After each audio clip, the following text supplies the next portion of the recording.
Welcome to the Outlaw Radio Show. My name is Zach Adams, and I pastor a small church outside of Athens, Georgia. The name of the church is Calvary 316. If you're local, come hang out with us one Sunday morning. Our service is at 10:30. If you're not local but looking for a Bible teaching church, not a church that teaches from the Bible, but that teaches the Bible. There's a big difference.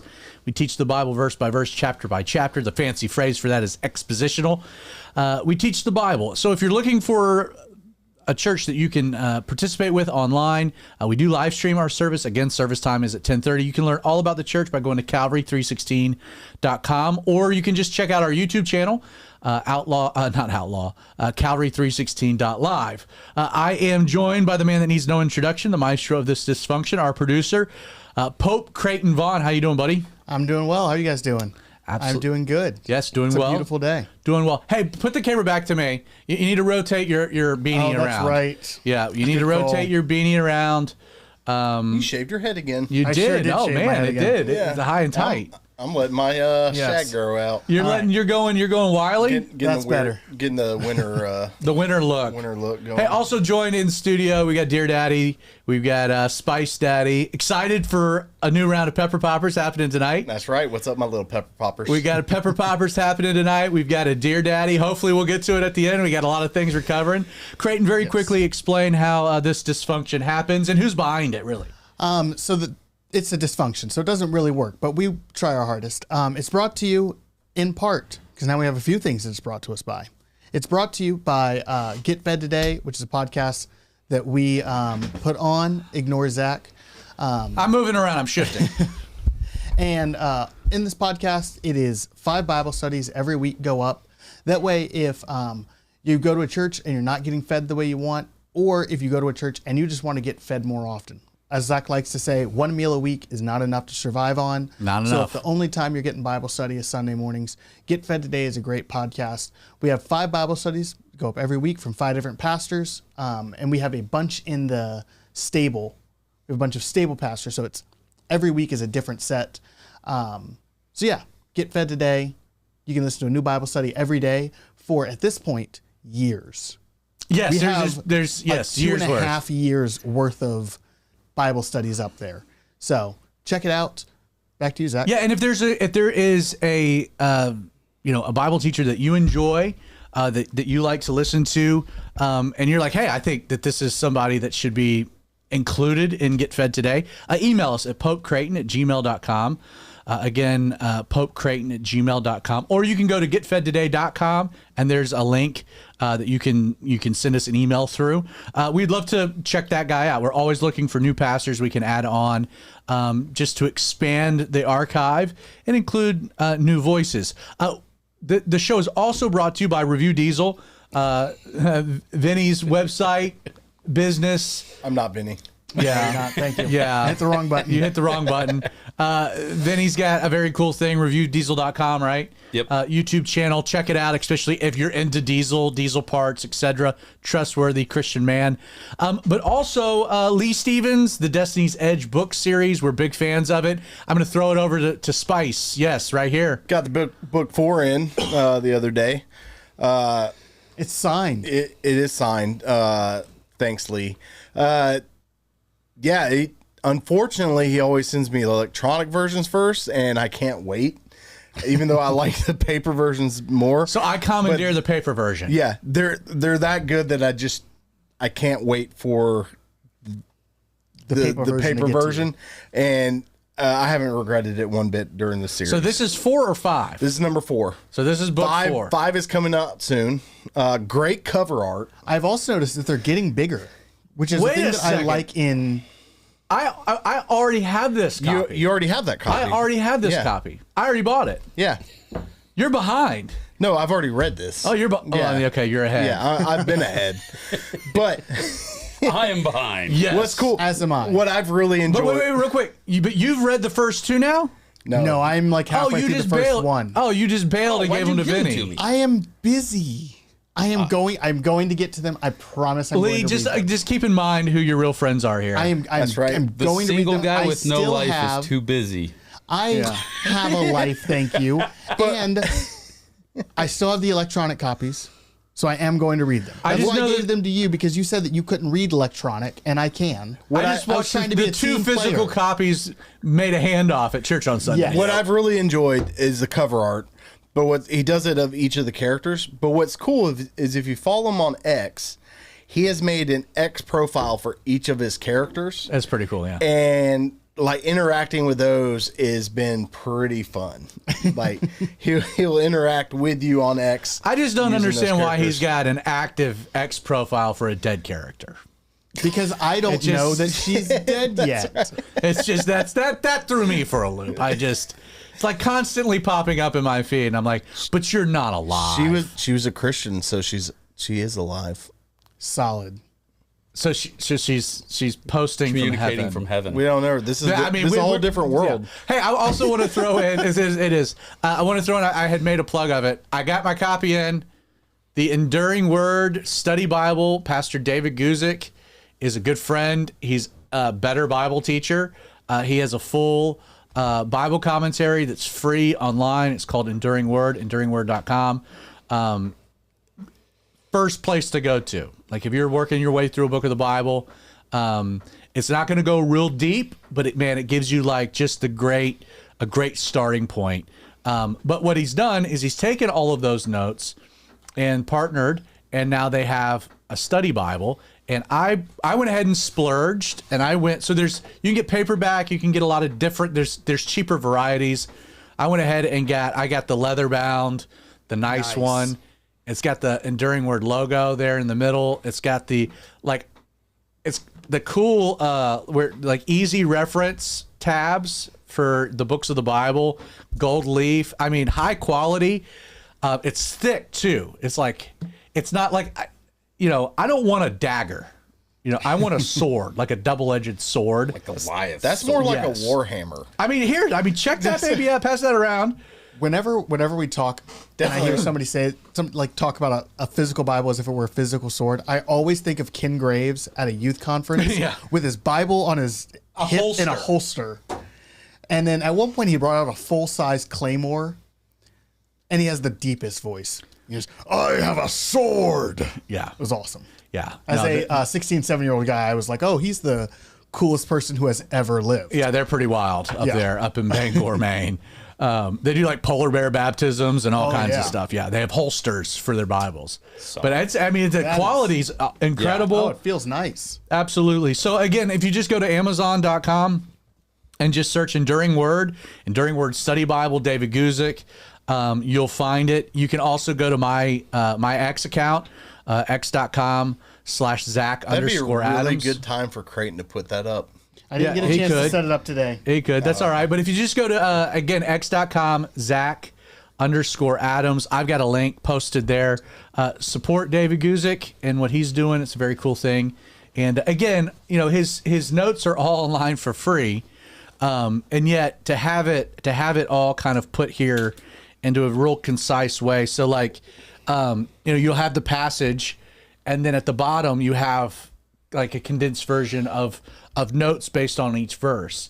And so it took him a while to take all of his notes and condense it down so it could be formatted where it wasn't like a Bible that was this thick, Multiple volumes. multiple volume Bible. That'd be epic. I have That'd be kind of cool. wanted, I don't know what I would do with it, but get the entire Bible broken out by books. So they each make that. individual- No, they make those. They do. So Jessica does that for every new Bible study series at church. Mm-hmm. She'll go and she'll get like the individual copy because they make them where there's like I have a wide margin Bible, but they have like full blown note sections on each side. Oh, that makes sense. So that you can like totally highlight it, write in it. Like you can really go deep in your own study. So she does that for every book. Like when we do a new book of the Bible, she does that just for taking notes. I really on like her own. that. Yeah. I think I might start doing that because I think that's really cool. Because I don't like writing in my Bible. Like with Yeah. it has the thin pages. I always feel like I'm gonna rip it. I bought. I'm not a fan. They don't make. So this Bible. You didn't know you were gonna get an in-depth Yeah. study on physical Bibles today. So like I'm actually like these are my notes in 2 Samuel. I bought this Bible the day I went to Bible college. And I took all, and it's the New King James wide margin Bible. They don't make it anymore. It's very hard to find. Like you can find them, but they're expensive. But they're super wide margin all the way around. So all the way around the page, there's plenty of room to write, highlight, and it's a thicker page so that it doesn't bleed. But I took all my Bible college notes in this Bible, and I taught out of this Bible through youth ministry. This is the Bible I've taught with. This is my Bible. You got that rebound a few years ago. I did. I had, and I really need to kind of do it again. Had a guy in the church that rebounded it for me. But like I have some loose pages here in the back. So yeah, I'm gonna need to get it. The problem is that I found a guy that was gonna like completely redo it, like restitch it, get the pages back in. But like it was gonna take him, like the turnaround was like 2 months. And I'm like, it's only Sundays. Right. It's like, well, I mean, I can't like not teach for. Well, now you got a new Bible to teach from. Yeah, I don't know. See, I actually did buy a Cambridge wide margin Bible as my backup, because at some point, like if I go to teach through the Gospel of Luke, which is the only gospel I've never taught through at Calvary 316, but I've taught through it several times in other contexts. So like Luke, I mean, it's all filled with notes. So when I go to teach Luke again, I'm not going to be able to like use this Bible. Like I'm going to need a backup. Right. Something that you're not going to accidentally read a note from 1995 when you're trying to teach in 2025. Yeah, for sure. Not that like those notes aren't solid, because you know the words don't change. But right. I will answer a question that we did have. It is new. David Guzik. It is New King James, which is fitting because he teaches out of the New King James. His study notes are based on the New King James. And so it's not ESV or NIV or any of the other ones. It is the New King James Version. Do we have a comment? You kind of gave a face over there, Pope C. We have a few. A few comments. Already? From Sarah, who says that you guys are filling my bookshelves. Derek says he's going to endure right now. And then we have a few from Lee Stevens. You're reading. Yes. You're reading. For the podcast, so what you're watching is a recording of a podcast. And so if you're watching, you can understand, oh, Creighton is trying to read things. If you were listening to the podcast, it's just dead air space. And you're like, did it just die? Did I lose the internet? Do I have a spinning wheel? So anytime you want to jump back in here, Creighton, I'm just killing the time. Yes. Lee was just agreeing with me that he doesn't like writing in his Bible either. And he mentioned an NIV application commentary that I think comes in individual broken out books. Okay, cool. And I think I'm going to look into getting that because that sounds awesome. Yeah. Does Lee also know that you haven't read his books? And he should. He did not mention that. He should. Yeah. He should. Yeah. Thank you. Well, I just would like to repeat that. Thank you for that you haven't read backing his books. the bus up, picking me up, putting me back No, under you're it, good. and driving the bus. I've been doing that for years. But you know, one of my favorite things over the last couple months is you're able to say something and mention it within the context of Destiny's Edge, and it just goes completely over Creighton's head. True. And I'm just like, oh yeah, that's true. Yeah. He's not in on the joke. He's not in on the joke. He's not in on the joke. I am going to catch up. I promise. Let's very quickly pivot here. Let's transition to episode 5 of House of David, season 2. That is on. It's Wonder Project, but you can access it through Amazon Prime. Again, just opening thought here. So well done. Like it really, like the cinematography, the coloring. The thing I noticed a lot with this past episode, because at some point they go to Endor, because so like Justin had made this comment that like what the show's doing very, very brilliantly and uniquely is that they're depicting this real biblical story, and it's a part of the biblical story. Like the Philistines had superior weaponry over the Israelites because they had made the transition, because they were originally kind of from Europe. They had made the transition from the Bronze to the Iron Age quicker than the Israelites, or really most of the Levant. And so like you're seeing some of that process happening. And so there's a scene where the Israelites realize that the Philistines are creating a superior weapon, and that's a bad thing.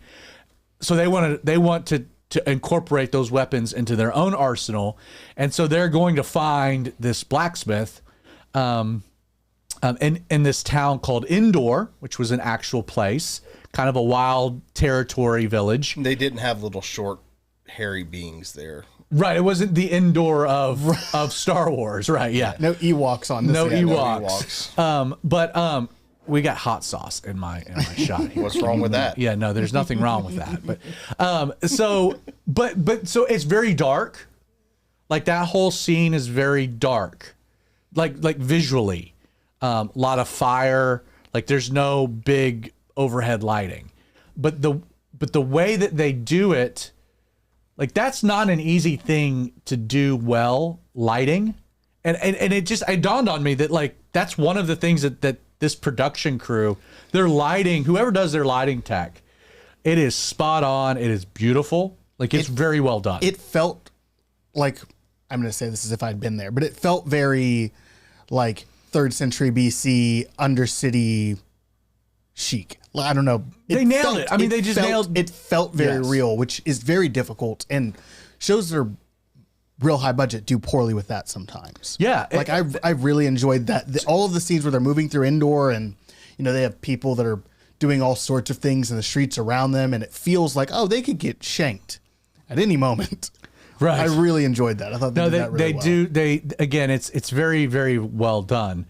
This episode again is called The God of Swords, and we'll get into what we like regarding it. Just a quick overview. They show, so biblically speaking, following David's victory over Goliath, he's brought into the courts of Saul. He's promised marriage to Merab. The love story with Michael is kind of a subplot. But there's this season and it probably covers 2, 3, maybe 4 years. David kills Goliath. He's probably 17. You had to be 18 to be in the military. He's not in the military. He only comes to the front lines because he's sent by his father to bring provisions. So at most, he's 17 years old when he takes down Goliath. That's appropriate because then he's betrothed to get married. And so at 17, that was not an abnormal thing. So I think 17 is a good age, but then he's, like, we know he comes to the throne at the age of 30. The Bible's clear on that. And so he ends up in the wilderness. You'll hear Bible teachers say he spends 20 years in the wilderness. No, not so at all. He doesn't spend 20 years on the run from Saul. He spends probably 8 years. So there is this period of time that covers like one chapter, give or take. There's this period of time where David is, it's between Goliath, and then it's between when he has to go on the run, where he has to flee Saul. He's fleeing for his life. And this is a couple-year period where he learns warfare. Like, he develops skills. He becomes very close with Jonathan. They become best friends. He will marry Michael. This is during the period where his fame increases, where they start to chant out that Saul's killed his thousands, but David has killed his 10,000s. That actually becomes a line in episode 5. But what I loved is it all begins with like fighting sequences, because in the last episode we've seen like David's not a warrior; he's a shepherd. He's proficient with a sling, but in warfare and during that time, it was hand-to-hand combat, which David had no training whatsoever. And so in order for him to be, as Saul had charged him, over 1,000 men, he had to be able to lead men into war. And so we see him training, but then like this episode like speeds the timeline up, it seems, where David is now, he's kind of a bad dude. And he's swinging a sword and he's leading men. And there's even a moment where like his brother, kind of defies him. And David's no longer timid, sheepish. He's like, yo, look at him in the eye. Don't you ever do that again, or there'll be a consequence. So we get into that. And then there's this whole element of the Philistines developing the superior weaponry. I love how they kind of bring in the sword of Goliath. Abner is trying to figure out who's making this stuff. Again, that's not necessarily biblical. This does lead him to Endor, where they're looking for the god of swords, the guy that invented this technology.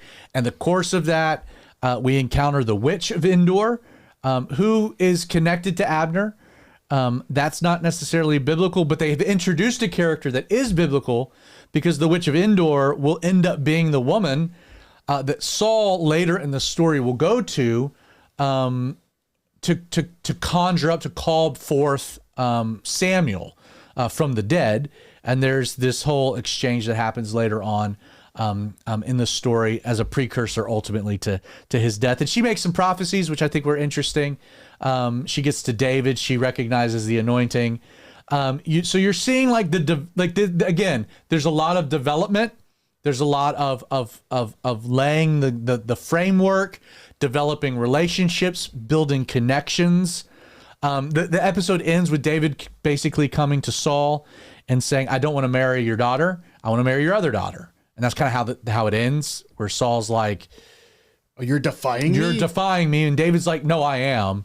And I'm not going to marry Merab. I want to marry Michael, which we know, again, how that plays itself out, that will happen. That will be a biblical, this is all a biblical storyline. Justin picked up on something. We were talking about it before we sat down, that I had completely missed. Creighton had missed it. Vinny had missed it. Vinny, you've caught up, right? Yeah. Maybe before I get to that, so you've caught up. Give us your feel now of all 5 episodes. Just, it's your feel on it all. They're very consistent. I feel like we didn't even. So I went back and watched season 1, and then segued directly into season 2, and I feel like there was no gap. They did a really good job of just making it flow right through. I do like the cinematography. I like that they haven't. I was a little bit worried that they might start over sexualizing it, because as I'm watching it by myself, I'm thinking about you watching it with your kids, right? And there's some stuff coming up that they could have gone too far with, and I appreciate that they didn't, Yet. We'll see. Yeah.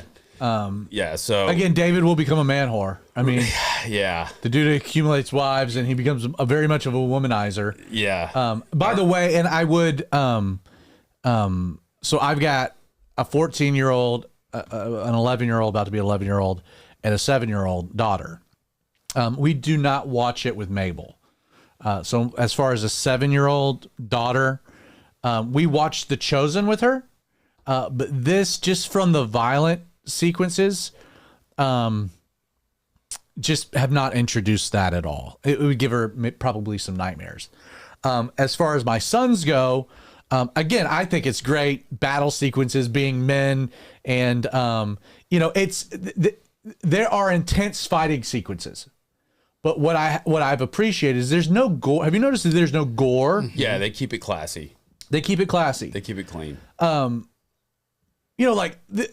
seen some great. I mean, some of the best battle sequences ever are Braveheart, The Patriot.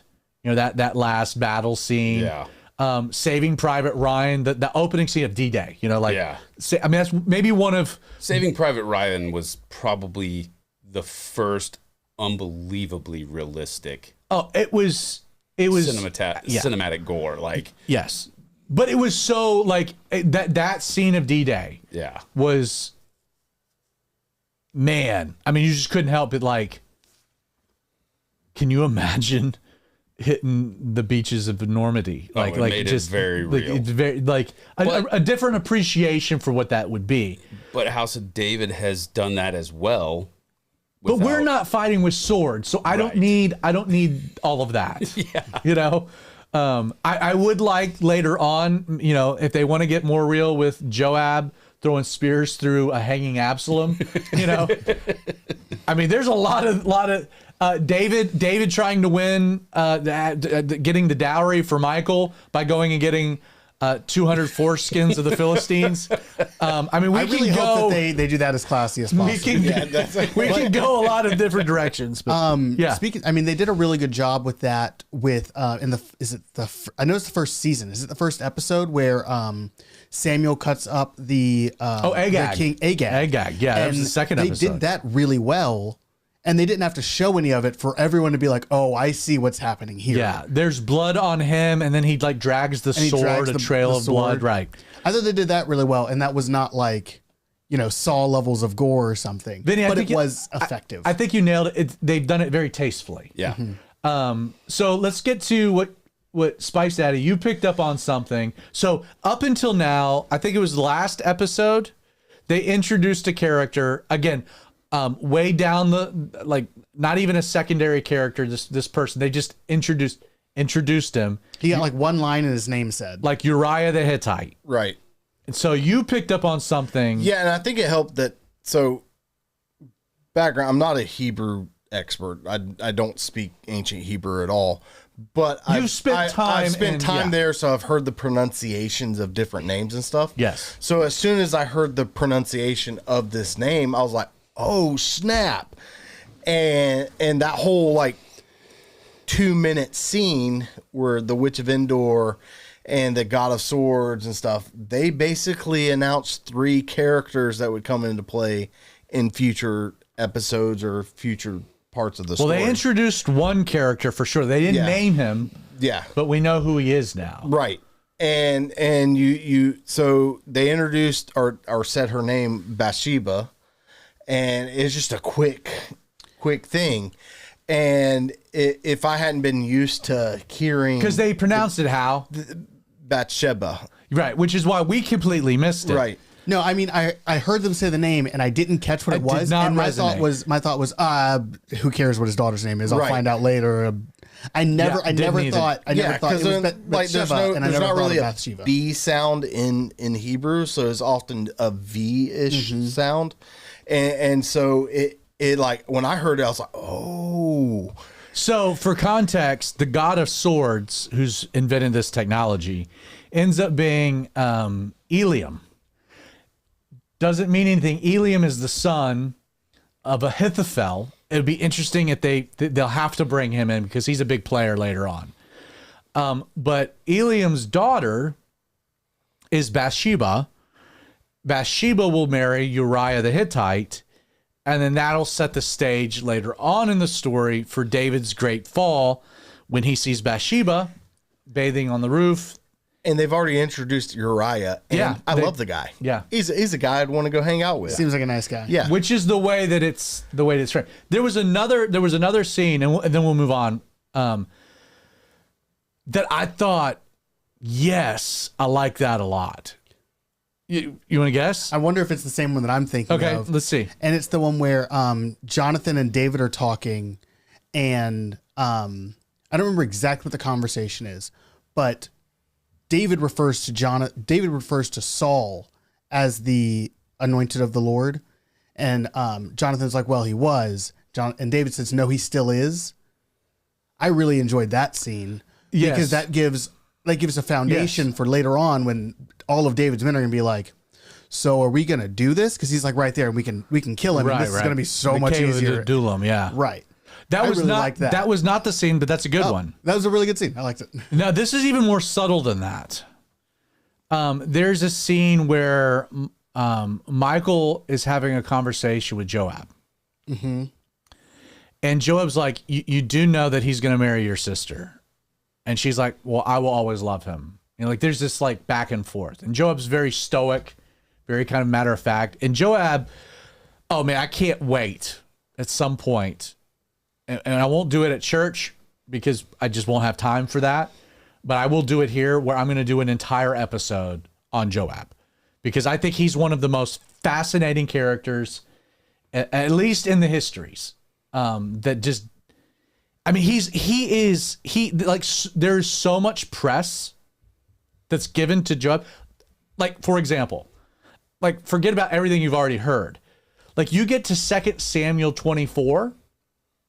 And David's like, hey, I want to number the people. I want to do the census, which God in that context had forbidden.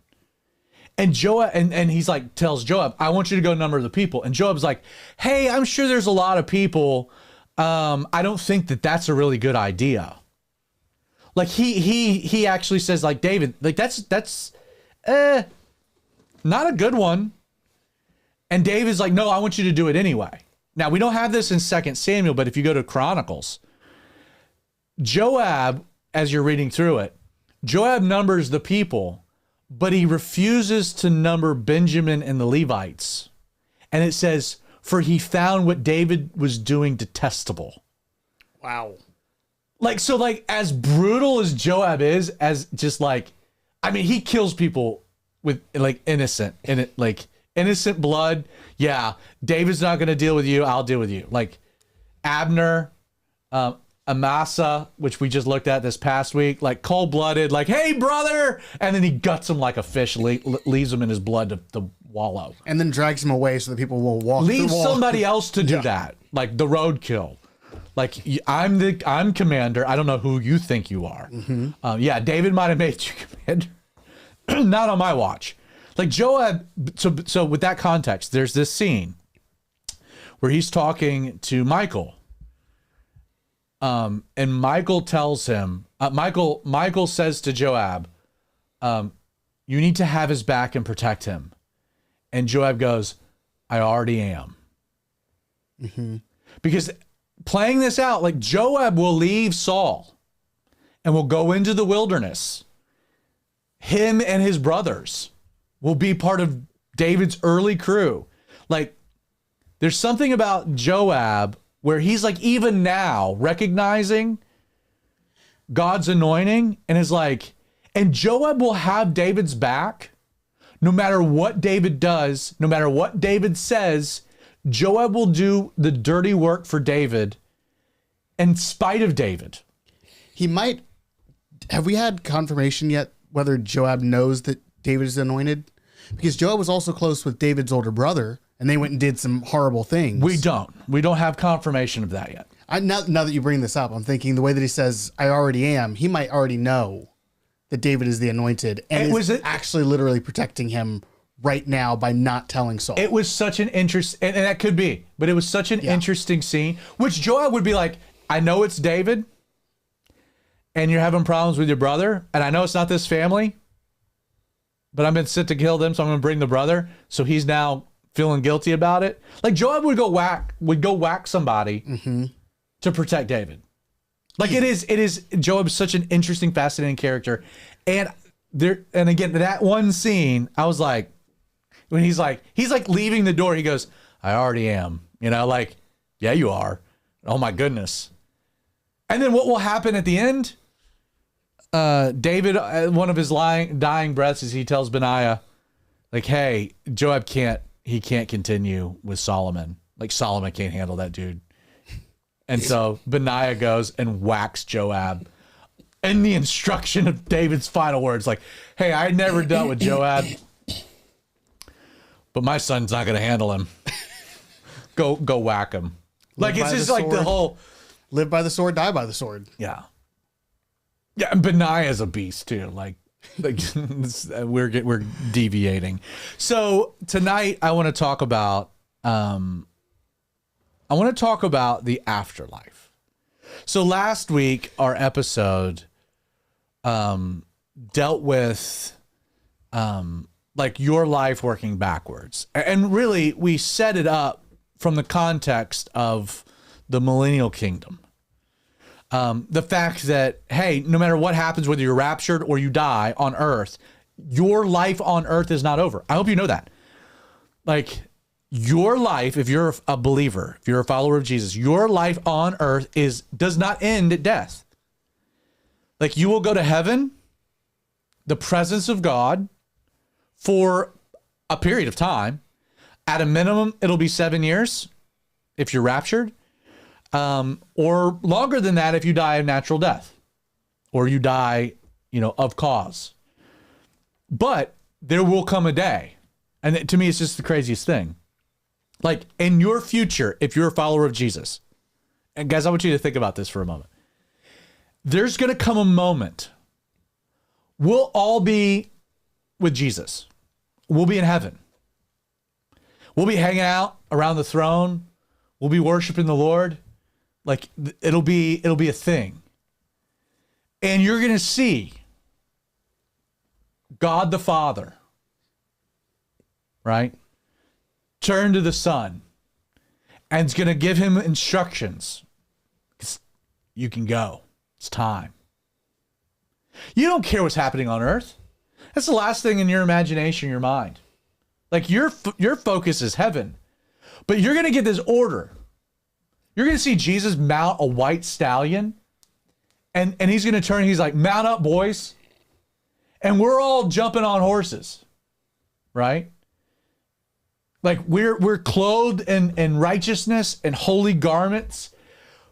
And then the veil of eternity of heaven, the whatever the space exists between one dimension to the next, rips open, and you're going to see a world in front of you that is apocalyptic, literally.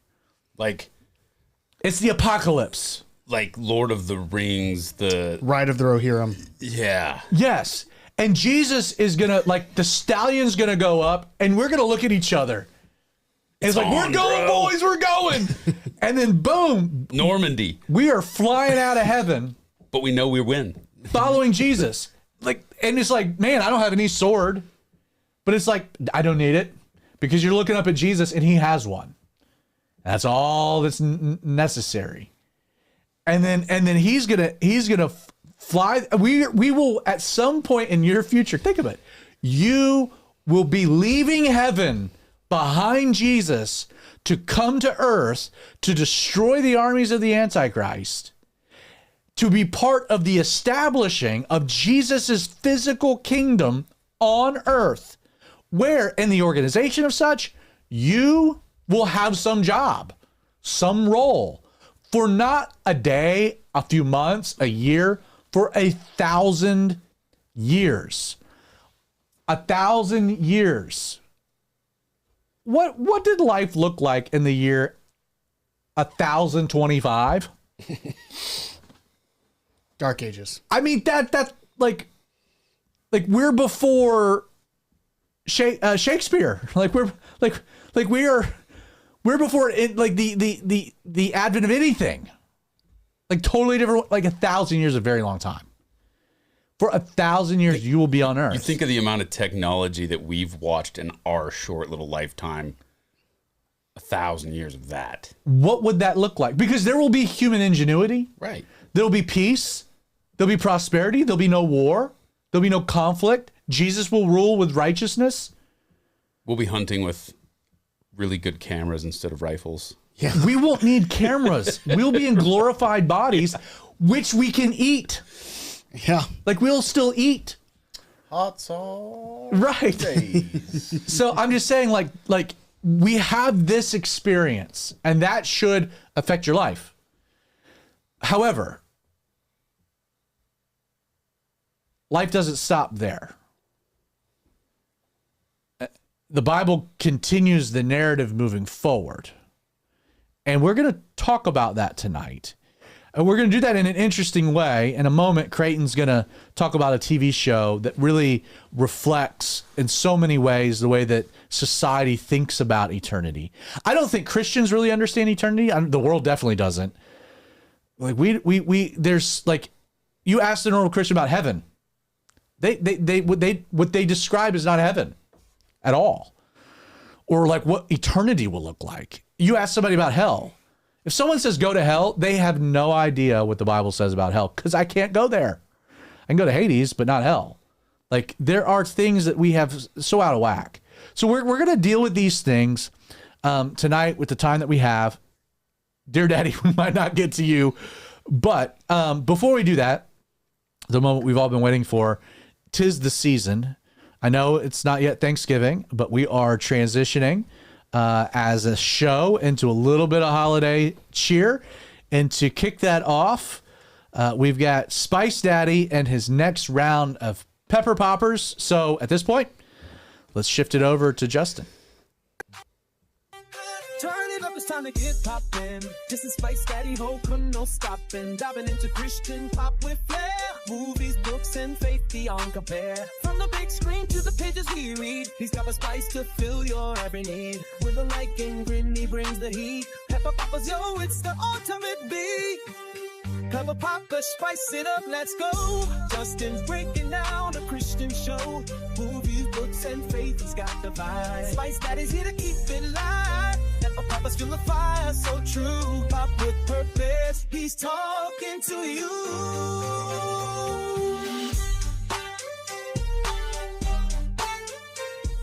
What's up, my little pepper poppers? Welcome back to another top 10. 'Tis the season to be jolly, and with my top 10 favorite Christmas carols, we are going to get started. And I'm so happy to be back on something I like. That way I can get back to my hot sauce sipping. First one up. Let's get right into this. Oh, this is a good one. This is a good one. This is one We discovered recently. Ed's Red Hot Sauce. This is the extra hot. Port St. Joe. Port St. Joe. So we went to the beach recently, and lovely author of an Amazon Christmas. You can find it on Amazon Prime. She was going to the grocery store. Her and a bunch of the girls were going, and they said, "Do you need anything?" I was like, "Find me a local exotic hot sauce," and she delivered. So, And then we went to a very famous restaurant called Hunt's, Right. and they specifically carry They had it. Ed's Red. and so we brought a bottle back, and you're probably wondering why I have a little shot glass Because of, we used this hot yeah, sauce. they used the hot sauce and they didn't want my lips on it. So, so here we go. We're going to start out with number 10. God rest ye merry gentlemen. Let's get it started. God rest ye merry gentlemen, and nothing you to say. Remember Christ the Savior was born on Christmas Day. Ha ha! Oh, so good. I forgot how good that It is good, man. It's great with oysters. Right. This is a banger. For sure. Yeah, we don't exactly know when it hit, but it was the 15th or 16th century. Man, that's old. It is old. That is. You don't really realize how old a lot of these Christmas carols are until you start looking at the history of them. God rest ye merry gentlemen. Right. Did you say 15th or 16th 15th or 16th century. That was almost when Jesus was born. It was that old. It emerged from folk traditions in England. It was first published in 1760. So it was first published in 1760. So, but it existed as like a... Before that. What country? British? Yeah, England. England? It originated in English. And it later appeared in William Sandy's 1833 collection, Christmas Carols, Ancient and Modern, which helped preserve it. And by the 19th century, it became a staple of Victorian Christmas celebrations. Been around for a long time. Classic song. God rest ye merry gentlemen. Man, if God rest ye merry gentlemen is 10 on this list... Oh, yeah. It's going to be a banger of a list. I mean, this list, when we've I- used the word banger twice. Right. There should be a statute of limitations. So on when I first started thinking about my top 10 quota. favorites, because I love Christmas music, Do you love Christmas? I do love Christmas. And you know why? Because you 'Cause love Jesus. I do love Jesus. Yep. And it's kind of a requirement. I do not like the implication that you two are. I never implying. mentioned your name. Oh, there's once. 3 of us, buddy. Yeah, Vinny, no joke. Vinny's over here looking at me like, shh. My goodness. Pope Scrooge for the month of December. Okay, number 9. Hark the herald angels sing. Hark the herald angels sing, glory to the newborn King. Peace on earth and mercy mild, God and sinners reconcile. You know why he can Nailed sing it. that? Did. I and totally he nailed it. knows that because he loves Jesus and he loves Christmas, but also The theology is deep and theology's rich. And this has been around since 1739. And That's like 35 years Right. ago. It's older than the United States. It was older than it the was US. written by a couple of guys that you will hear throughout a lot of my lists, and Vinny Himes. close. I was going to go with Nat King Cole. They had some good beards. The Wesley brothers. Yes, Yeah. Charles Wesley wrote this. Good old in- Methodists. in 1739. So this has been around for a long time. It was originally a hymn titled "Hymn for Christmas Day," and You know why? because it was a hymn for Christmas Day. It was a hymn for Christmas Day. Right. That's solid branding. The original opening lines were "Hark, how all the welkin rings, glory to the King of Kings." That's a mouthful. And in 1753, another guy with a good beard, George Whitefield, a prominent preacher, adapted Wesley's hymn and changed the opening line to the now familiar one, "Hark the Herald Angels Sing." So George Whitefield gets a secondary author's credit. Right. So this is an American revival, like an awakening American revival. Yeah. Hymn. Hark the Herald, Hark the Herald Angels Sing. Right. That's cool. Yeah. See, Creighton's starting to warm up a little bit. Like, wait a second. We'll win you over, buddy. Yeah. Wait till I get to Christmas shoes on here. I Got him. I hate that song. So that's number 10 is Number 10 is "God Rest Ye Merry Gentlemen." Number 9, "Hark the Herald Angels all right. Sing." Number 8. We're wrapping it up with 8. So what I love most about, especially I love the Christmas carols that exhibit the joy of the season. This next one does that too. "Oh, come all ye faithful." Oh, Also a good one. Right. It is originally known as "Adeste Fidelis" in Latin. And you can. It has been around likely since the 18th century. So it's the earliest of these. And it was traditionally attributed to John Francis Wade, an English Catholic. so what was the original? Adeste time? Fidelis, Which- 18th century. Which translates to the English carol. Basically, "Oh, come all ye faithful." We do a great version of "O Come All Ye Faithful." It was Oh, come There it is. all ye faithful, I should have given you time at the beginning to. joyful and triumphant. Oh, come So the earliest known. ye, oh, come. The earliest known performance was in To 1743 at the Catholic Chapel of the Portuguese Embassy in London. Catholic Chapel, Pope C. Hey, that's me. Listen, if this is your top 3, I can't even imagine what the rest of them are going to be. It's gonna Yeah, get these good. are so out of your top 10, these are the worst of the 10. Yes. This is 10, 9, 8. This is going to be a banger of a We've list. reached No, that it is. quota. I told you. My goodness. I We have told you- 7 more bangers. I told you coming this our way. Christmas is Doubling down. Christmas is my favorite season. It's not because I'm a fat white guy with a beard. Then why is Because I love Jesus. You know what? I will say Jingle bangers. that if jingle there is bangers. if there is That's one what I- thing all the way. I like about Christmas, it is that more churches do hymns during the Christmas time than any other time of the year. That's- And I love That's me a true. good hymn. That's true. That is one thing to really like about Christmas. I think what Look at you, the reason why I love Christmas so much is because my little Christmas. it. We should decorate in the middle of July. We should. Like, just set one should Sunday, not do that. one Sunday aside in the middle of July, where it's like we're gonna do Christmas, But it's like the two biggest holidays in the Christian faith: Easter and Christmas, right? a Canadian Boxing Day. Oh yeah, I forgot about that one. Oh, that's in Canada. Easter, Jesus died for our sins. I am super grateful about that.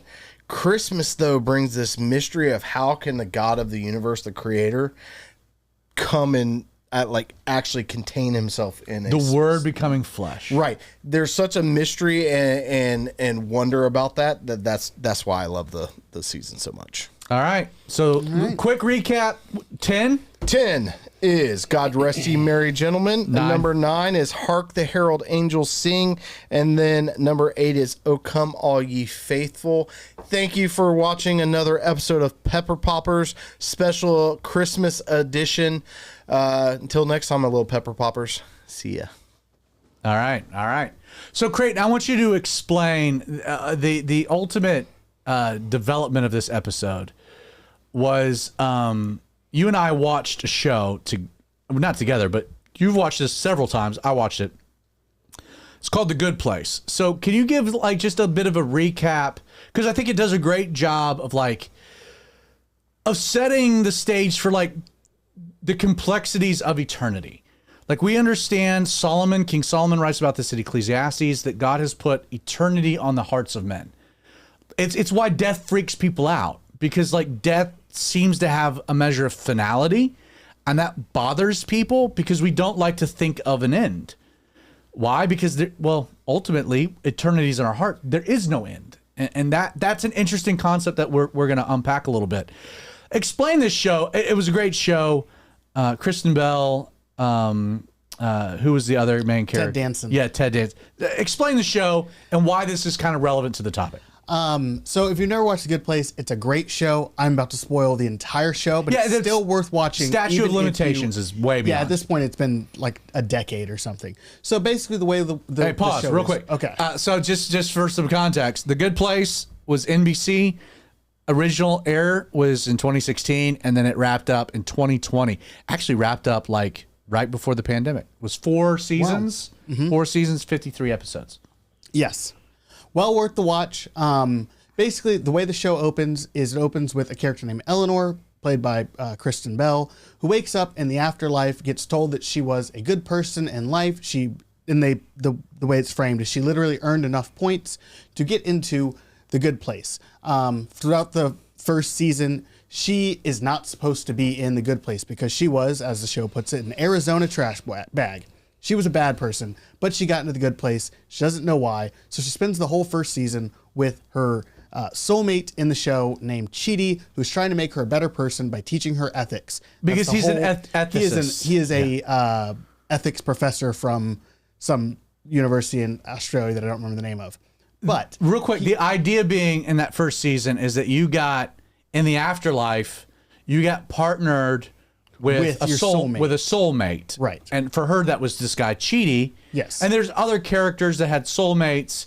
And like you're supposed to like live out eternity. And like this town, this quaint little town, this village. That you earned your way into. You were a good enough person Yes. to get into the good place. You didn't go to the bad place. And there's a character, Michael, who's played by Yes. Ted Danson. Who is the angel of the good place. Right. He like introduces you to the place, explains why you're here, et cetera, et cetera. Like I'm filling in details as you go. I can go a little bit. Yeah. So, throughout the season, she's becoming a better person. She's learning to be empathetic. She is being better. She realizes she's made, like, a mistake has been made. If she is found out that she was not a good person on Earth, she's scared that they will send her back to the bad. They will send her to the bad place, which she doesn't want to do because obviously the bad place is a bad place. And there's another character in the first season that has also come to this realization. Like, wait, if this is heaven and this is based upon good works, he hasn't come to that realization because he's too stupid. Why am I here at all? Eleanor comes to the realization that he doesn't belong here either. Right. And so this goes on for the first season. They have this, it's kind of this back and forth. She's kind of constantly playing cat and mouse with Michael, who she is convinced is just doing his best to find her out for the whole first season. At the end of the first season, it turns out they're all in the bad place. Yeah, this is the twist. That's the big twist. They're at the actually end in of the hell. first season. They're in hell. All of them are in the bad place. And so your 4 characters are Eleanor, Chidi, Tahani, and Jason. And they're all bad people for different reasons. And they all went to the bad place. The second season is kind of a redo of the first season as Michael tries to figure out the best way to torture all 4 of these people permanently. And they keep figuring out that they're in the bad place, and it breaks his plans. And that's how kind of the entire second season is. But through all of that, they end up teaming up with Michael, and Michael becomes more human and subsequently better in this. You come to find out Michael is not an angel, he's a demon. Right. He is the one who put them in this fake good place in the bad place as a method of torture, because that's what happens in the bad place. If this sounds complicated, it is. It is. It's also really good. So they end up working together, kind of, they think they beat the bad guys, and they try and get themselves back into the good place. I'm going to skip the entire middle section. Yeah, because at some point, it's like they get sent back to Earth. They're given another chance. It's basically all of that. Very good to watch, but not important for this conversation. Is all about them earning enough points to get into the good place. And it turns out, it's impossible to earn enough points to get into the good place because the system is broken the system is broken.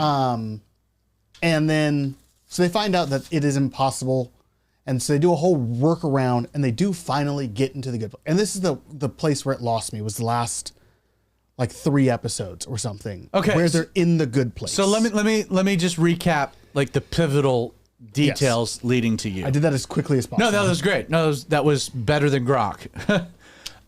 So again, if you ask the Vinny, the normal man on the street, are you going to heaven? They'll say what? Yes. I hope so. Or they'll say yes, or I hope so. And you'll say, well, how will you get to heaven? I've been a good person. Exactly. And so like everyone at some like basic, like whether you're religious, a-religious, or like however it is, there's some like basic idea that like my eternity is determined upon my present life. Like everyone understands, if you believe in an eternity, that your present life matters to that eternity. And because there has to be some measure of justice, reward and punishment, that there has to be a good place for good people and a bad place for bad people. And that's what the show kind of really does very, very well, is it just defines it that simply. Like, there's a good place. How do you get there? You're a good person. Well, how do I know if I'm a good person? Well, you do good things and there's a point system. I'm a bad person. I go to the bad place. Well, how do I know if I'm a bad person? Well, there's a point system. If you don't meet a threshold, you go to the bad place. And all of that is actually very, very well articulated, illustrated in this show in the first couple seasons, for sure. Because they ultimately reached this conclusion. I can never be good enough. Like, this is kind of like one of the pivotal moments. Like, the system's rigged. Everyone goes to the bad place. No one can go to the good place because no one's a good person. Like, the show really does honestly reach, I think, a very biblical position. Because the Bible tells us, like, all have sinned and fallen short of the glory of God. None are good, no, not one. Like, you can never be good enough. Like, even if you do good things, it'll never balance the scale to make you righteous, ever. And so the show creates that, I think, very appropriate dynamic of good works, good place, bad place. But then what ends up pivoting to it all is that there's this dynamic where they're like, well, it's rigged. There needs to be a more equitable approach. If people really knew that this was the way, everyone can get to this good place. And so, again, kind of everyone ends up at the good place, except for the really, really malcontents. And so you're now in eternity, which is the same type of dynamic. You can do whatever you want. You have you write your own destiny. You can explore whatever you want to explore. You can experience whatever you want to experience. Like anything you imagine is at your fingertips. And again, it's all about you. Now, that leads to the last season, which I think presents the most interesting and exoteric, like, dynamic to the show. And Creighton, I'll throw it back to you for that. So then when they finally get to the good place, they find, all of some of the people that they have, like the greats. I think Cleopatra is one of the one that it's not Cleopatra. Well, they talk about, like, Shakespeare has now gone. Right. But they find that without an end, the eternity is without meaning, and people get real weird about it. Is that where we're at? Yeah. So they find that people, and it's a very strange episode. Lisa Kudrow is in it, who I really like. Lisa Kudrow. She's Phoebe from Friends. You've never watched Friends, but I know what you're talking about. Yeah. Yes. They find that without an end, without something finality, to end, without finality, that eternity becomes meaningless, and people get depressed and weird, and so they end up having to fix that, which is the last thing that they fix in the show. But by creating a door. By creating a doorway to annihilation. Yeah. So that you have this, once you have done all of the things and you are content with your eternal existence, whatever that means, there's this doorway that you can walk through. And once you walk through it, you are then annihilated. And I think that the final metaphor that Chidi gives is that it's like a wave returning to the ocean. Right. Like, still it was water. There. It's still water. It was there, but now it's gone. And Well, and then there's a scene, Jason, who's the DJ. Yes, Jason's great. He's the first to go. Yes. And he makes the comment, like they throw a party for him, and he's like, I'll remember this forever. Well, No, I won't. like until I walk through the door. Yeah. And I found that kind of lost me because I don't get that. But then again, yes, I've never faced eternity. I don't know. So I That think wasn't a very interesting. Well, the difference is thing. eternity without purpose versus our eternity, switch. where we get to yes. spend eternity worshiping and praising God, and like you said, we have a job, we have the thing that God's going to have us do. Purpose like, we is a good way to have put it, yeah. purpose, and most of the world, most of civilization can't even fathom having a purpose. Their only purpose is to get up and go to work and come home and feed the cat. Like, So you touch on something, Vinny, I think that is the flaw in the show. And that is everyone's eternity is self-indulgent. right? It's Not servitude. or higher meaning and purpose. Yeah. Like it's all about them, their experience, their enjoyment, their contentment, their fulfill. Like it's all about, and if that is the dynamic, like if life is about yourself, then the show's premise is, it's to me very logical, because at some point you do run out of things to do. Well, I think you even see that in part of the show when they go back to Earth and they're doing all the good things. Mm-hmm. Their point system doesn't move up because they're being selfish by trying to move their point system up. Mm-hmm. Yeah. And that's kind of the which is pretty like self-explanatory in today's like I guess throughout history of people trying to earn their way into the good place. Whatever, you know, if it's a selfish reason for doing it. That's why grace through faith is the only thing that works. Right. Because doing good to get into heaven is selfish. Yeah. Somebody asked me. And perverse. Right. It's And gross. somebody asked me like what is between like Catholics and Protestants. I was like, listen, your good works aren't going to earn you in heaven. The reason why I do good works is because I love Jesus and what he did for me. Right. Amen. Because Jesus got me into heaven. He got me into I do heaven. good works not to get into heaven. I Right. do good works because I got into heaven. And I was like, why do you do good things for your wife? Or why do you do good things for like your parents? You do it because you love them, not because you're trying to earn anything from them. It's one of those kind of things, not so that I'm earning points towards something. Okay, this is where we're gonna hit a kind of a hard right here, because even with everything you guys are saying, like I still like the idea of the conclusion of the good place, that we end up with annihilation, still kind of resonates with me to an extent, because like you think about like even like when you look at heaven and some of the ironically, and this needs to be pointed out, what the Bible presents as being heaven is but temporary. Like what we think of as heaven is not an eternal thing. It's a very temporal thing. It comes to an end, actually. Like if our present reality, even after the millennial kingdom and all of that remained as such, like, you know, it messes with your brain. Okay, can I at least just say it that way? Like, No.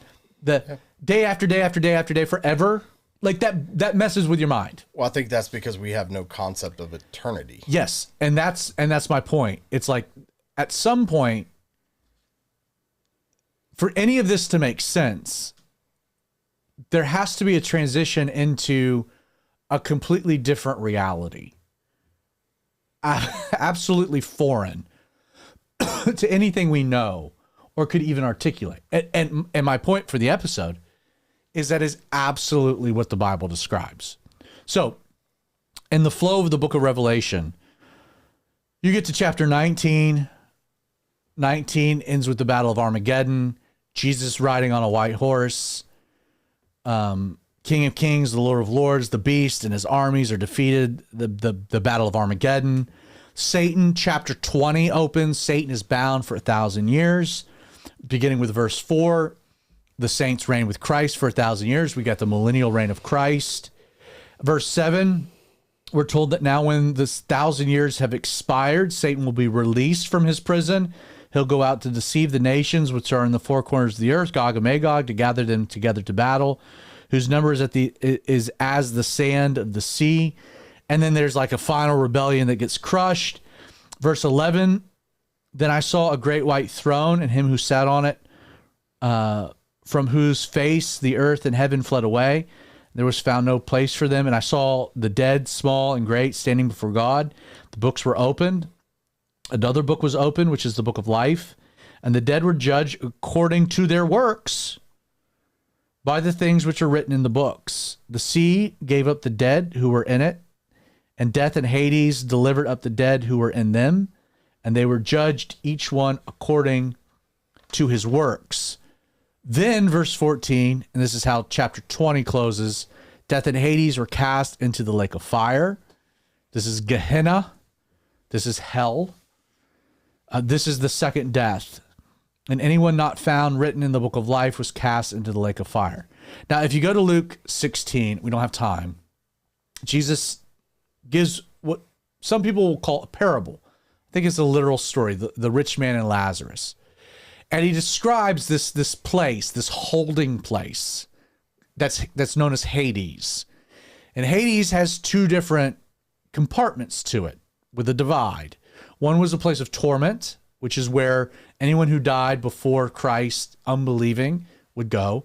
Paradise, Abraham's bosom, was a place where people died expecting, looking towards the Messiah, would go and wait. That place has been emptied out. To be dead is to be dead is to be present with the Lord. If you're a Christian, you don't go to that part. It's been emptied. You're with Jesus. Hades still very much exists. I don't have time to go into all the passages. If you die today, you don't go to hell. No one goes to hell. No one is in hell because the judgment hasn't happened. Instead, you go to Hades, which is a place of torment, but is a holding place. And what's described here is at the end of the 1,000-year reign of Christ, there's a final rebellion that's crushed, and then there's a great white throne judgment. Everyone on earth will be judged then. Those who are in Hades will also now be judged. So you'll be brought before God. Books will be opened. You'll be judged justly according to your works, according to the life that you led. Dante's Inferno, whatever. I think there are tiers to hell because God is just. I think that there would be a difference between a good person, lived a relatively moral life, died just unbelieving, versus like a Hitler. Like there will be a divide. Hell was originally created for Satan and the fallen angels, but those who reject Jesus will be sent. And we read this, that at the end, great white throne judgment, Hades, everything gets thrown into the lake of fire, hell for eternity. Now, chapter 21 opens. John writing. So this is after the 1,000-year reign of Jesus. Now I saw, this is John writing, a new heaven and a new earth. For the first heaven and the first earth had passed away. Also, there was no more sea. Then I, John, saw a holy city, New Jerusalem, coming down out of heaven from God, prepared as a bride adorned for her husband. And I heard a loud voice from heaven saying, behold, the tabernacle of God is with men, and he shall dwell with them, and they shall be his people. God himself will be with them and be their God. Now I'm going to read something. You've always heard this attributed to heaven, but it's not. This is attributed to a new heaven that comes after 1,000 years of your life on earth. This is what we would call eternity. And God will wipe away every tear from their eyes. There shall be no more death, nor sorrow, nor crying. There shall be no more pain, for the former things have passed away. Then he who sat on the throne said, behold, I make all things new. And he said to me, write, for these words are faithful and true. And he said to me, it is done. I am the Alpha and the Omega, the beginning and the end. I will give of the fountains of the water of life freely to him who thirsts. He who overcomes shall inherit all things. I will be his God, and he will be my son. The cowardly, unbelieving, abominable, murderers, sexual immoral, sorcerers, idolaters, and all liars shall have their part in the lake which burns with fire and brimstone, which is the second death. Then one of the 7 angels who had the 7 bowls filled with the 7 last plagues, they came to me. This was earlier. They talked with me, come, I'll show you the bride, the Lamb's wife. And so we get this description of what this new Jerusalem looks like. It's incredible. And it actually even defies some of our physical understandings. Again, this is a new heaven and a new earth. This is eternity. This is something totally different. The construction is given to us. The layout, the foundations. And then verse 22, we're getting the glory. John writes, I saw no temple in it. For the Lord God Almighty and the Lamb are its temple. And the city had no need for the sun or the moon to shine in it, for the glory of God illuminated it. The Lamb is its light. And the nations of those who are saved shall walk in its light. And the kings of the earth bring glory and honor into it. Its gates shall not be shut by day. There'll be no night there. And it continues on. Now note, eternity will include a new heaven and a new earth. And it seems as though there is this two-sphered realm that we will spend eternity in. And then you get to chapter 22, and he showed me a pure river of water of life, clear as crystal, proceeding from the throne of God and the Lamb. And then there was a street on either side. There was a tree of life. It bore fruit. There'll be no more curse, verse 3. But the throne of God and the Lamb shall be in it. Its servants shall serve him. They shall see his face, and his name shall be on their foreheads. There'll be no night, no lamp, no light from the sun, for the Lord God gives light and shall reign forever and ever. My point is like heaven, golden streets, the marriage supper of the Lamb, puffy clouds, perpetual worship around the throne, the cherubim, angels. That might be an experience for some of us. Hope. How long? I'm not sure. But that is not eternity. Like, that will be another time of your life. You have a life here on earth. You're going to have a life in heaven. Then you're going to have more life on earth. And then what you think of heaven and earth all go away, and we get ushered into an entirely new reality. And that's all we're given, to be fair. Like, Isaiah has another like corresponding passage that just validates it, but like, that's it. Like, we have no idea. And I don't think we have the intellectual capacity to understand it. Meaning, like, I was reading through a thread posted on one of these The Good Place sites, and someone made the comment like, hey, if this is what reality is, I get it. But eternity has to be a totally different reality to make any sense. And to that, and I don't know if the person was a Christian or not, I'm like, yeah. And that's exactly what the Bible says. That's what the Bible says. Again, like kind of the continuation of what we were talking about last week. This life is but a vapor. Your time here is so small. So small. We make it so big and so important. And it is, I would say, to an extent important, but in what regard? A, the decision you make of Jesus, and 2, what you do after that decision you've made concerning Jesus. If you reject Jesus, then yeah, your life does matter because it's going to determine your judgment. If you've accepted Jesus, your life still matters because it's going to set some context, because if you're faithful over little, he's going to make you faithful over much. I hope this is such a big idea. And I appreciated the show, The Good Place, because it at least like honestly tried to address like the reality of things, it did so apart from Jesus, which highlighted some of the lunacy behind it all. Because again, what assurance do we have at all of anything after death? Because if it's biological evolution, you're just dead. There's nothing.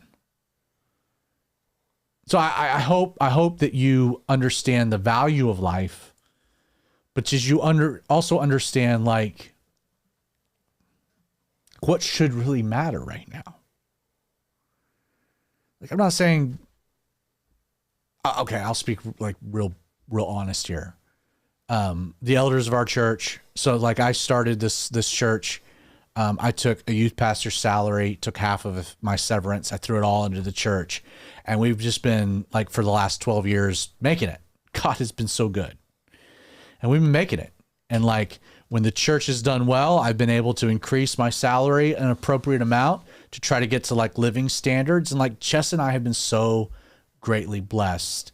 Our needs have been taken care of. But as of late, the elders have taken of our church, have taken a serious approach of like, hey, we also want to make sure your future is taken care of. Because I opted out of Social Security years ago when I was 21 as a youth pastor with no money. And like, I couldn't pay 14% of my income to Social Security. So I opted out. It is what it is. I don't have the social safety net. They're like, hey, as a church, we want to take care of you. We want to make sure you and Jessica are taken care of. And so there's been a whole lot of things, but like they've placed this priority and they've put it on in my lap. Like, this is what we're willing to do, but this is what you need to do. Do it, be smart. And it's like, okay. Now my struggle with that is like, what does it matter? Like I already died once, literally. I've died once, been there, done that. Check the box. But at the same time, like I understand the wisdom of it. On the flip side to it, am I going to overthink that?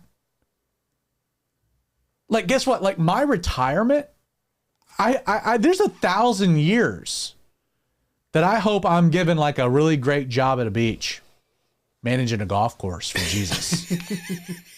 Directly on the beach. Directly on the beach with grass. Yeah. Because it's the millennial kingdom. Yeah. Did you not just remember what you just read? Well, there's no sea, but that's an eternity, not the millennial okay. kingdom. So you got 1,000 years. I got 1,000 years. Okay. There could be a nice lake. Nice, that's right. Sea, nice lake. There's at least a river. There is a river. There's water. Yeah. But my point is like, and again, I'm not knocking people that retire, that want to spend time, with a little rest and relaxation, that work hard. But like, don't do that in a short-sighted sense. Because what actually matters at all, there are bigger things. Much bigger things.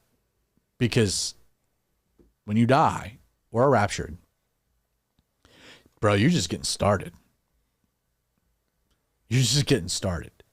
Like I remember I was given the opportunity early in ministry, I could have a bonus or I could have a trip to Israel. And at the time, I had some debt, some credit card debt that I needed to pay off. And it was like the exact amount. And I remember telling my boss, like, hey, I'd love to go to Israel.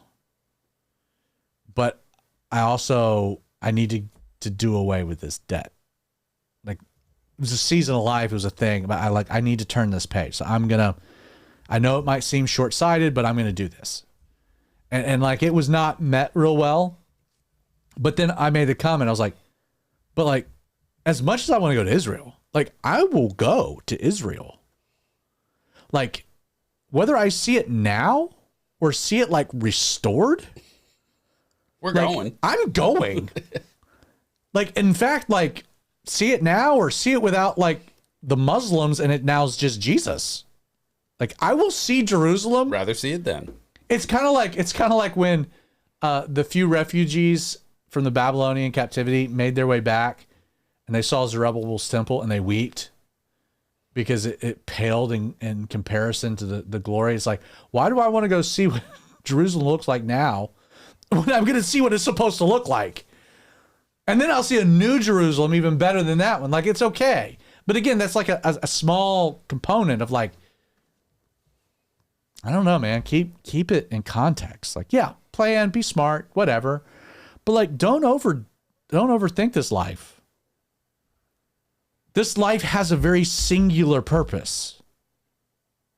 Which is why you look at Paul and Peter and the first century church and the churches, the martyrs, like, and you look at the heroes of the faith over the last couple hundred years, the Wesleys and Whitfield, and like today, like people make decisions like, I don't care about the comforts of this life because this life is about, I'm making an investment into a much greater life in the future.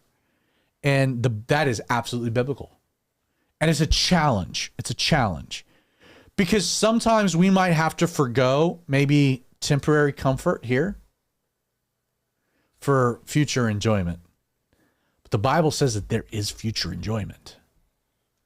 So consider. Final thoughts from you guys? I can't wait to plant a ribeye tree. A ribeye tree? Yeah, we're going to be eternally happy, but there's no death, so there has to be ribeye trees. How else are we going to get steak? Yeah. How else are we going to get ribeyes? Yeah. I'm with you. So I want to plant a ribeye tree. That might actually be the tree of life. It's a ribeye tree. Yeah. The fruit that Adam and Eve ate. That's would enable them to live forever. Oh, that's right. And then God was like, nope, you have no access to this wonderful ribeye tree, also known as the tree of life. I'm taking it to heaven with me. Reed's been eating ribeyes ever since. Yes. Which is why every ribeye feels like a little taste of heaven. Yep. I like that terrible theology, but we'll roll with it. That's what I'm here for. Spice. Yeah, it's so hard to comprehend eternity because it is a different reality. Like, we barely understand 1,000 years for something that's over past that. Like, eternity doesn't mean it starts now and just doesn't end. It just, there was no beginning, there was no end. That's it. That's eternity. Well, okay. Or mild critique. We do have a beginning. Yes. That makes us different, but we have no end. Right. We're born into sin, and we've never, ever, and will not in this life experience pure joy, happiness, and peace. But all we know is sin. But that realm of eternity is a different realm with no beginning and no end. That's what makes it eternity. And the other component to this is that the Bible's crystal clear that we will have a different physical makeup. Like that will happen in the resurrection. For even the millennial kingdom, which might be a whole episode. Like what does our bodies look like moving forward? Creighton's going to be 10 feet tall and bulletproof. I'm going to be bulletproof. I'm going to keep it like 6'6". Creighton's like, I'm bulletproof now. You know what? Listen, this is my show, so I can do whatever I want. I do want to just go ahead and throw out a Dear Daddy. And so let's roll it, and then we're going to do a Dear Daddy, and then we'll wrap it up. Creighton. Out on the Montana plains where the big sky meets the land, Dear Daddy stands with the Bible in a countless pen. His heart is full of faith and his stories never end. He shares the wisdom from the range where wild rivers bend. He's roped the winds of doubt and tamed the storms of fear. With a prayer and a grin, he makes the truth appear. From the Bible's holy words to the lessons of the soil, he shares God's love with honesty and none can foil. Dear Daddy, oh dear Daddy, hear the cold cry. With your cowboy heart, you answer questions why. Faith and life, you guide us through the darkest night. Dear Daddy, shine your wisdom, lead us to the light. All right, listener question. Dear Daddy. Dear Daddy. It's deer season. I'm going to go hunting. I'm a rookie. I kill a deer. Please explain to me what I need to do next. How do I dress it, preserve it, handle it? What do I do once I've killed a deer? Because, like you mentioned, this is a measure of conservation, taking care of the environment, and I don't want to just kill to kill. I want there to be sustenance, but I do know that there's a process to preserving. So explain to me how I go about that. Oh, thank God for the internet. So, meateater.com. Stephen Ranella has a really great YouTube presence, and he goes over field dressing. So I would recommend watching some of his videos on field dressing a deer, because that is very important. Can you define field dressing? That is removing the icky bad stuff from inside and getting it outside without getting the icky stuff on the inside on the outside that you hopefully want to eat. I followed that, yes. Okay. Yeah. So without getting too graphic.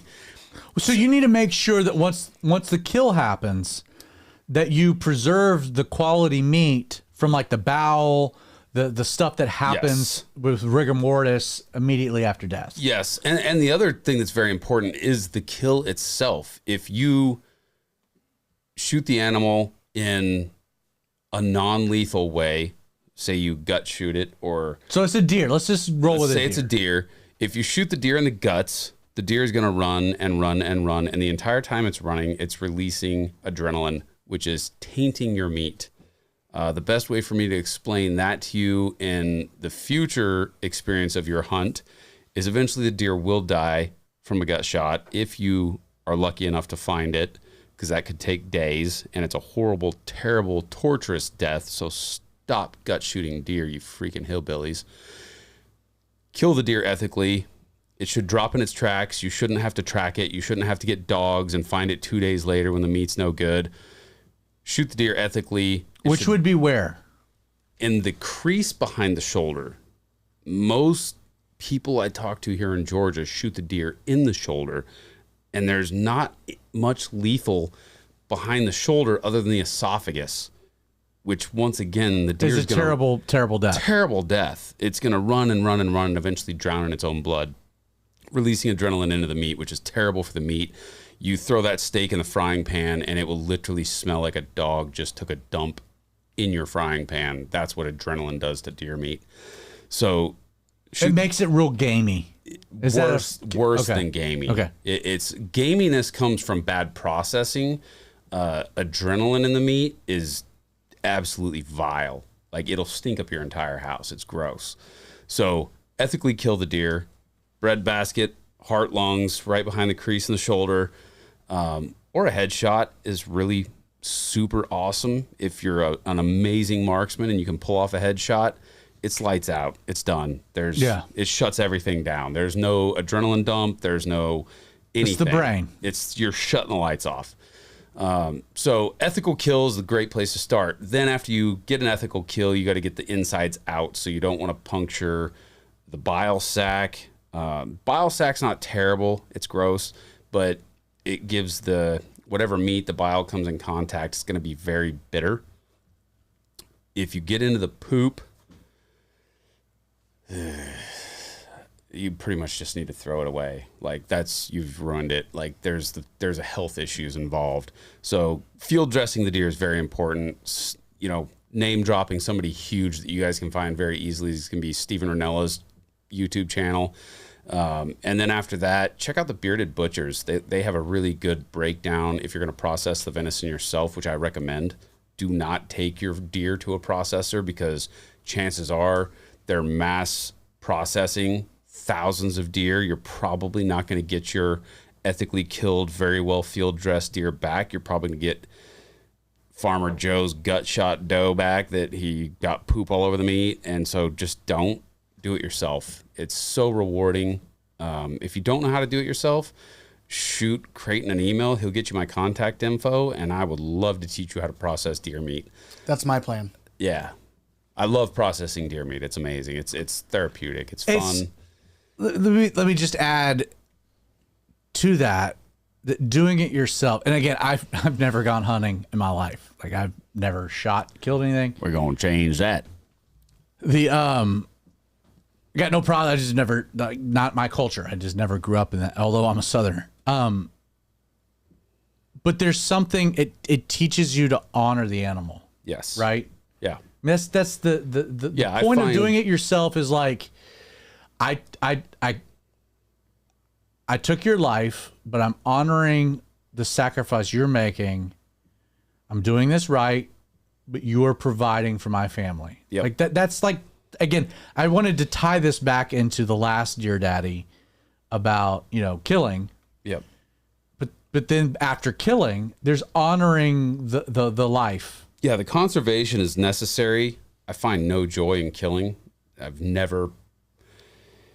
I've watched hunting shows my whole life when people start like bawling in the deer stand and they're like overcome with joy. It's like, man, I don't That's weird, right? understand that. That's weird.